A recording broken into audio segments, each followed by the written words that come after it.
greenhouse, and I wanted to give you a little update about all our seedlings and all the stuff that we started off in January and in February, and just to show you how far they've come along. So here we've got the peas from January, and they're looking really good. So even though it was quite cold in January and again in March, they're looking really well, and I think we can expect some nice peas for May. Then we also have a crop from the second sowing that I did indoors in February, all these little plants here, and they're called kailan, and there's also broccoli rabe. So they are often steamed and sort of cooked a bit like asparagus, and you would harvest the whole plant and eat the shoots. Really, really delicious. And I've also sown a few things direct. You can even see here, they're just starting to come out, are some radishes. They're really, really lovely. So this whole length will be radishes. And then even our garlic here is coming out. So all is sprouting really well. And then finally we have one long row here of really great green lettuce called Reine de Glace. It's a queen of ice. A really good early lettuce, and they're looking fantastic. And peas again, and some more kailan and broccoli rabe. And even our elephant garlic is coming out. So yeah, just loads of variety, a really fantastic spring crop. It's all looking really well, and hopefully in about 4 weeks we'll have some really nice stuff to eat. And I know this looks a bit crowded, but it's really, really rich soil, so the plants can definitely take it nutrient-wise. That's no problem. And with spacing, there's either the issue of, well, you don't have enough water, so you just have to be careful if it's a warm day that you have to water enough, or also that the plants are just growing too close to each other. But that's no problem, because if you have two lettuces which just get too big, just harvest one and you just leave the other. So all these plants are really fine the way they are, and I can just harvest them as I need them, and it shouldn't be a problem whatsoever. So I don't know about you, but I absolutely love fresh asparagus, and I've actually never planted asparagus before. So this year I've got a really long bed here just for asparagus, and I'm just going to tell you a bit what you need for asparagus. So for planting asparagus, you know, it's a bit of a tricky crop to get right. You should have preferably a nice raised bed with very loose soil, good compost, and some added manure in. And you want it to be somewhere where there's hardly any water logging, so the roots won't rot. You really want to try to keep your asparagus quite dry and also quite sheltered. That's why I planted them here next to a big hedge, so the wind won't bother them too much, so they will be nice and sheltered. They won't get too much water.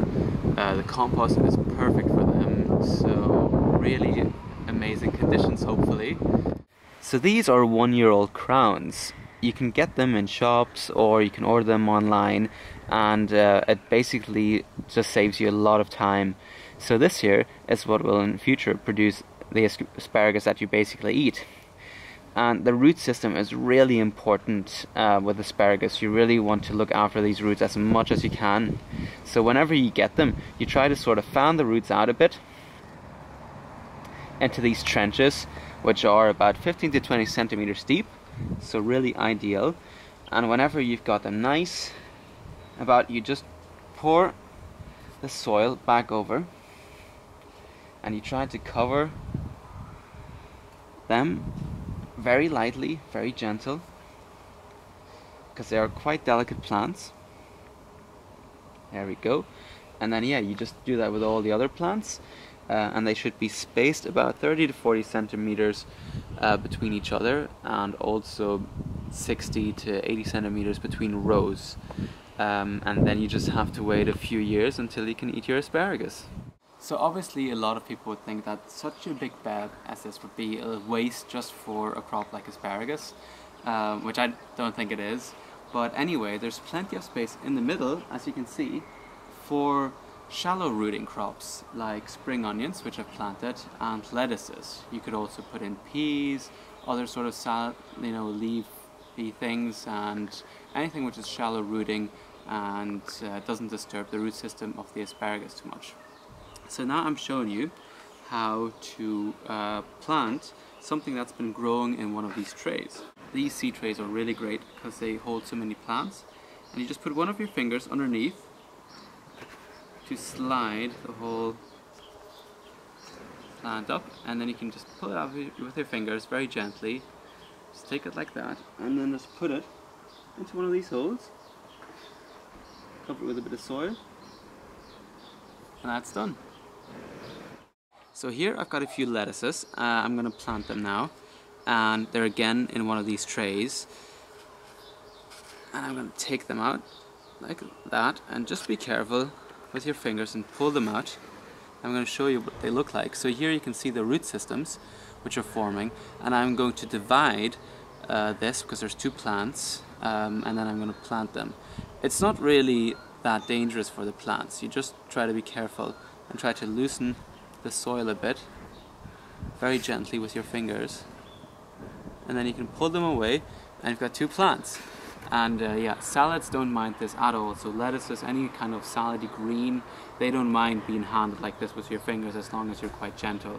And then they go into some nice wet soil and they'll be happy. I mean, all of the lettuces in the greenhouse I've done like that, and they seem really happy, so there's really no problem with it whatsoever.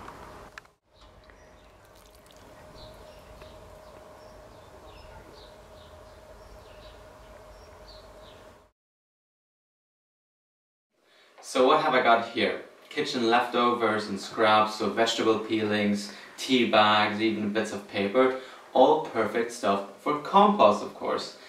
And I know compost is one of these weird subjects. People are quite mystified about it, and mostly do it just to be, well, green, and to, you know, not to put all your organic and compostable waste into your black bin.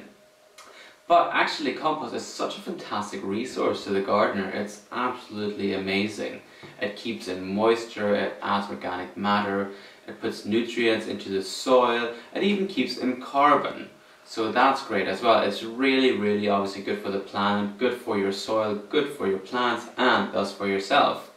So I really encourage you to make your own compost. So what goes into your compost? Pretty much all the raw kitchen waste from your veg and fruit, so peelings, any leftovers. Of course you can't put in any cooked foods, or you shouldn't at least.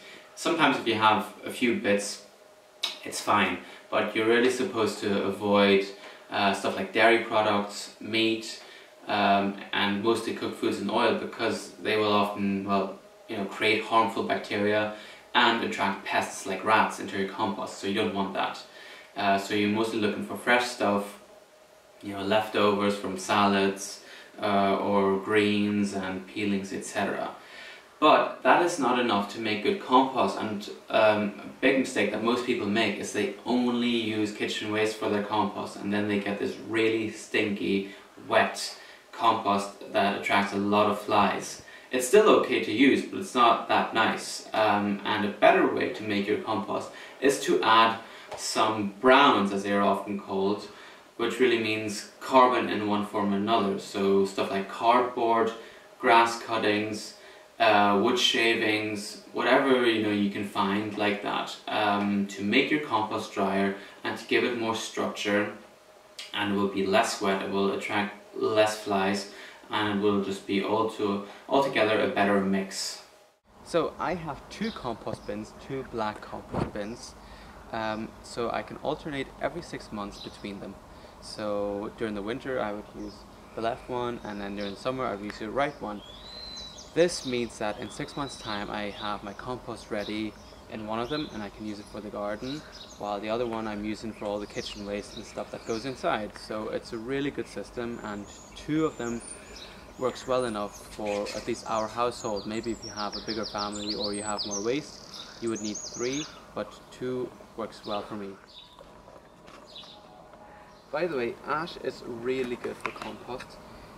It's basically pure carbon, and you can just put it inside and it makes your compost drier.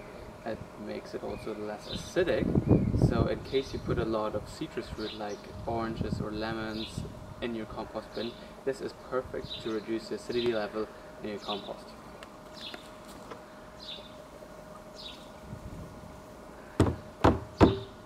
but it should be pure wood ash.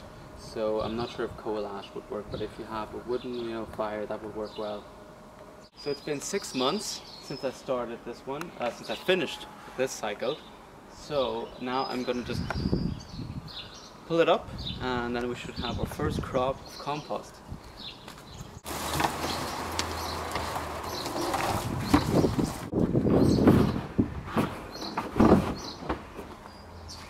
Here we go. That's what it is. So this is mulching compost, which is ready after 6 months. If you would like it for your, you know, vegetables and so on, you might have to leave it for another 6 months, so it's really fine.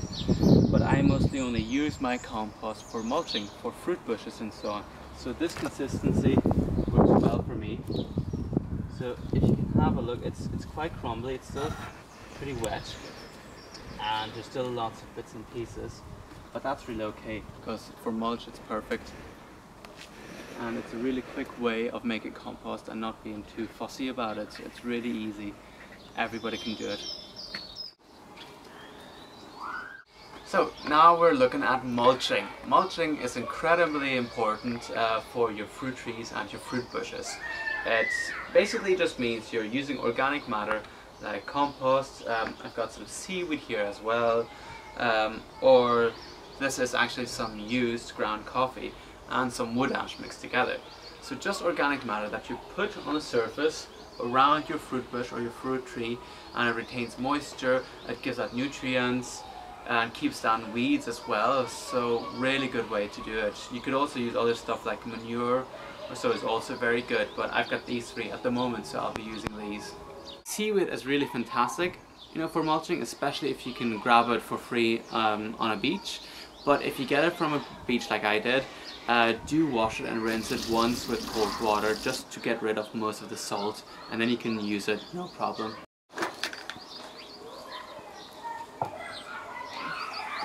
I forgot to mention that coffee is quite acidic. It turns your soil you know, very acidic, which isn't always a bad thing. A lot of, you know, fruit bushes really like that, especially blueberries.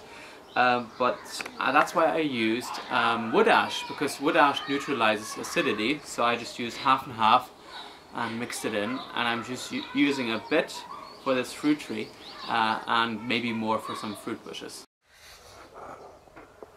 So now we're ready to harvest our first crop of the year, this beautiful lamb's lettuce, also known as corn salad. And I'm just going to pull out whole plants. There we go. Like that, and I'll clean them afterwards and we'll make a beautiful salad. Our recipe for our salad is not so much as a recipe really, but it's an assembly. As you can see here, we've got our own salad bar, and I've made some roasted carrots and roasted sweet potato, which are really nice. And then we've also have some lentils and nuts, like pine nuts and seeds. And then here's some couscous. Some lovely blue goat's cheese, really nice, very mild flavor but very creamy. And at the end we have our lovely lamb's lettuce and our gorgeous homemade mayonnaise dressing with lemon, rosemary and garlic. And what's nice is you just sort of, you know, prepare the stuff that you like to eat. Some grains, something warm, something, you know, salty and creamy. Go, and then you just add a bit of greenery to make it slightly healthy. And this lamb's lettuce is really nice, really fresh, just washed and cleaned. There we go. All on the plate, and we add a bit of dressing,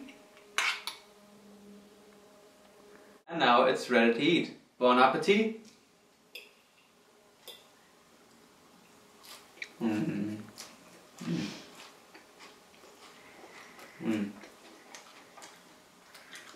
Oh, that's a nice salad.